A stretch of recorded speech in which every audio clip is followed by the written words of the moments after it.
আমার ফেসবুকবাসী এবং ভাইরা যারা আছেন, আজকে ভিডিওটা একটু লাইক করে দিন। হ্যাঁ, লাইক করে দিন, ছোট একটা কমেন্ট করে দিন, আর পারলে একটু শেয়ার করে দিন। এত কষ্ট করে ভিডিওগুলো করি, এত কষ্ট করে ভিডিওগুলো বানাই, এত কষ্ট করে এডিট করি, আবার এগুলা ফেসবুকে আপনি পোস্ট করি। আপনাদের ছোট্ট একটা লাইক, একটা কমেন্ট, একটা শেয়ার করতে পারেন না? আপনাদের উপর প্রচুর রাগ ভাই। এত কষ্ট করে করে যদি আপনারা শেয়ার না করেন, কষ্ট তো লাগবেই না? তো বিরোধীদের উপর প্রচুর রাগ। তো এরকম রাগ হচ্ছে বর্তমানে বাংলাদেশের আদিবাসী যারা আছে, যারা উপজাতি মূলত, এদের উপরে। তো এদের উপরে রাগ কেন? এরা তো আমার ভিউয়ার্স না, বাবা ভিডিও শেয়ার করে এরকম কিছু না, বা করে না এরকম কিছু না। মূলত বিষয় রাগটা আমার না, রাগটা আপনারও হবে। সময় হোক, আর সময় হোক কি, সময় চলে আসছে, মেজাজ গরম আপনারও হবে। কি জন্য হবে? বর্তমানে দেখতেছি এসব আদিবাসী গুলা, সরি, আদিবাসী বলা ঠিক হবে না, এরা উপজাতি। তো উপজাতি যারা আছে তারা আন্দোলন শুরু করে দিচ্ছে অলরেডি। কি আন্দোলন করতেছে? এদেরকে আদিবাসী খেতাব দিতে হবে। এরা উপজাতি না, এরা আদিবাসী। তো আদিবাসী দিলে কি সমস্যা? সমস্যা থাকার কথা? সমস্যাটা একটু বলি, শুনেন। এদেরকে যদি আদিবাসী খেতাব দেওয়া হয়, সেক্ষেত্রে এরা কি করবে? জাতিসংঘে একটা নিয়ম আছে, সংবিধানের নিয়ম আছে, সেখানে যদি এরা আদিবাসী হিসেবে খেতাব পায়, সেক্ষেত্রে এরা এদের যে জায়গাটা আছে, যেমন সিলেট, খাগড়াছড়ি বা বিভিন্ন যে পাহাড়ি অঞ্চলগুলো আছে, যে যে জায়গায় থাকে, তারা নিজেরা একটা সংবিধান করবে, নিজেদের মতো একটা দেশ চালাবে, নিজেদের বাহিনী থাকবে, যেমন আমাদের সেনাবাহিনী, পুলিশ যা আছে, নিজেদের মতো সবকিছু করবে। একটা দেশে যারা থাকে নিজেরা সবকিছু করবে তাদের ওইখানে। ওইখানে বাংলাদেশের কোনো হাত থাকবে না। তো বিষয়টা হচ্ছে এটা, এরা খুব জোর করো যে মানে ব্যাপক আন্দোলন করতেছে, এরা আদিবাসী খেতাব দিতে হবে। এখন এইসব পার্বত্য চট্টগ্রামে বা এসব পাহাড়ি অঞ্চলে যখন আমরা সাধারণ মানুষজন ঘুরতে যায়, তখন এরা কি করে? হয়তো কিছু কিছু আছে অনেক সময় সন্ধ্যার পরে যেতে পারে না, বাসগুলো সন্ধ্যার পরে ওদিকে যাইতে পারে না, মানে সেনাবাহিনীর গার্ড লাগে, বিভিন্ন নিয়মের উপর দিয়ে যেতে হয়। কারণ হচ্ছে এদের মধ্যে কিছু সন্ত্রাসী আছে, অস্ত্র নিয়ে ঘোরাফেরা করে, মানুষকে ছিনতাই করে, মানুষ মেরে ফেলে। এবং এরাই সবচেয়ে দেখা যায় অনেক সময় যে বাইরের দেশ থেকে চোরাই মালগুলা আনা নেওয়া করে, এরা কাজগুলো বেশি করে। এখন এরাও চাইতেছে এদেরকে আদিবাসী খেতাব দেওয়া হোক। এদের জিজ্ঞেস করলে বলে আমরা আদিবাসী, আমরা উপজাতি না। কিন্তু মূল কথা হচ্ছে এরাও এক সময় অন্য একটা দেশ থেকে, যেমন ত্রিপুরা, আসাম, এইসব রাজ্য থেকে মূলত আমাদের দেশে আসছিল। ঠিক আমাদের যে বর্তমানে আছে না রোহিঙ্গা যারা আসছে মায়ানমার থেকে, সেম একই কথা। এরা এক সময় আসছিল, এখানে বসতি স্থাপন করছে। হ্যাঁ, উপজাতি আসছিল, এখন বলতেছে আমরা উপজাতি না, আমরা আদিবাসী, আমাদের এখানে একটাই দিতে হবে দেশ, এরা নিজেদের মতো চালাইবে, এরা বাংলাদেশের নিয়মে চলবে না।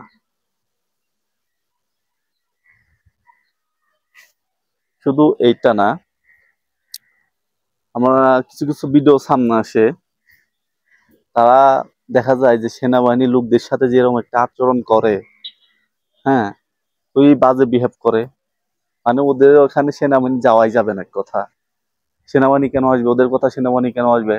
এটা তাদের এলাকা। কিন্তু বিষয়টা হচ্ছে ওরা তো বাংলাদেশের নাগরিক, ওদেরকে ভোটার আইডি কার্ডে কি আবার লেখা আছে আমরা কি আদিবাসী। বাংলাদেশি যে আইডি কার্ডটা আছে ওইটা দিয়েই ব্যবহার করে, এবং বাংলাদেশের নাগরিক হিসেবে ভোটও দেয়। এখন কেন এই বিষয়?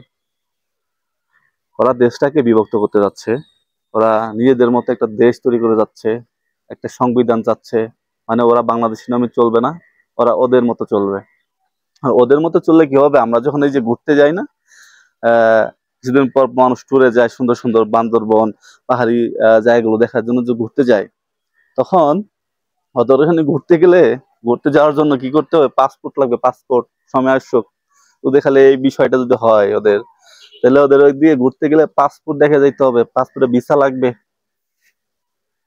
বিষয়টা এরকম হয়ে দাঁড়াইছে। আমাদের এখানে আমাদের দেশে যে রোহিঙ্গারা আসছে না, এই যে কয়েক বছর ধরে থাকতেছে, এদের কোনো পদক্ষেপ নাই, কিচ্ছু নাই, এদেরকে ফেরত দেবে কি দেবে না কোনো কিছু শোনা যাচ্ছে না, কোনো নিউজ নাই, কিচ্ছু দেখতে পাচ্ছি না। এরাও এক সময় দেখবেন, সময় যাবে আস্তে আস্তে, এদেরকে পাঠানো হবে না, সে সময় দেখা যাবে কি এরা ওই উপজাতির মতো এরা আন্দোলন করবে, আমাদের একটা দেশ চাই, আমাদের সংবিধান চাই, এই সেই বলবো যে আমাদের বাংলাদেশের নাগরিকত্ব চাই। মানে এরাও এদের মতো শুরু করে দিবে। সময় যত যাবে এরা এদের মানে জায়গাটা বৃত্তের আস্তে আস্তে আরো শক্ত হইতেছে। এখনই তো মানে ওই সব যারা যে জায়গাগুলোতে মূলত রোহিঙ্গারা আছে, ওইখানে তো প্রচুর মানে সব আহ ক্রিমিনালি যে কাজগুলা প্রচুর হয়, প্রচুর। যদি ওইখানে 12 লাখ মানুষ এসে থাকে, দেখবেন এখন সেটা হয়ে গেছে 36 লাখ। মানে এদের মধ্যে তো শিক্ষা নাই, মানে এই যে বিষয়টা যে সন্তান একজনই যথেষ্ট, দুজন দরকার, একটা বিষয় আছে না, সেটা নাই।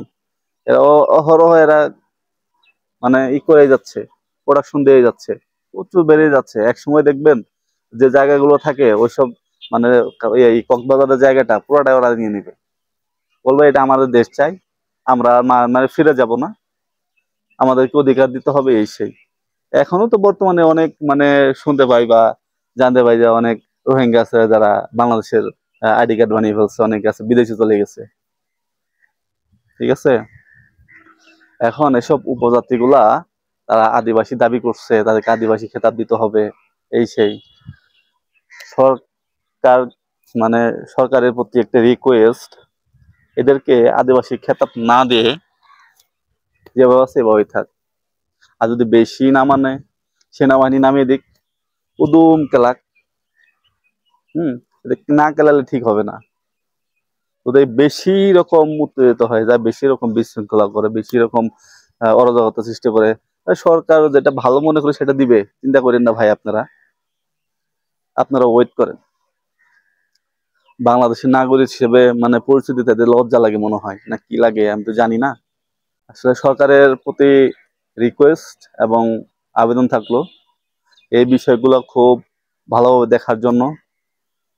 আর এই উপজাতিগো এই আবেদন বা এই রিকোয়েস্ট না রাখা না হয়, তাহলে দেখা যাবে দেশটা ভাগ হয়ে যাবে, অন্যরকম একটা অরাজকতা সৃষ্টি হয়ে যাবে। আসলে কি জানেন, এইসব এই যে উপজাতিগুলো যে এখন এই আন্দোলনগুলো করতেছে, একটা জিনিস খেয়াল করে দেখেন, মানে আন্দোলন কিন্তু সবগুলো যেই দলগুলো আন্দোলন করতেছে সবগুলো এখনই করতেছে।